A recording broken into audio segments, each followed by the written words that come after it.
Turkish military drone Kizilelma makes first flight.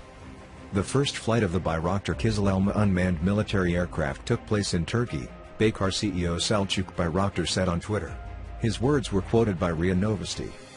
It is planned that the first full-fledged flights will begin in 2023. The drone is capable of flying at a speed of about 630 km per hour at an altitude of up to 11 km and a flight time of about 5 hours.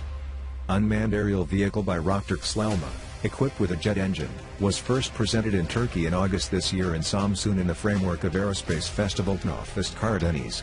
Earlier it was reported that the Bayraktar Kızılelma will be able to take off from ships with a short runway, including the flagship of the Turkish Navy TCG Anadolu.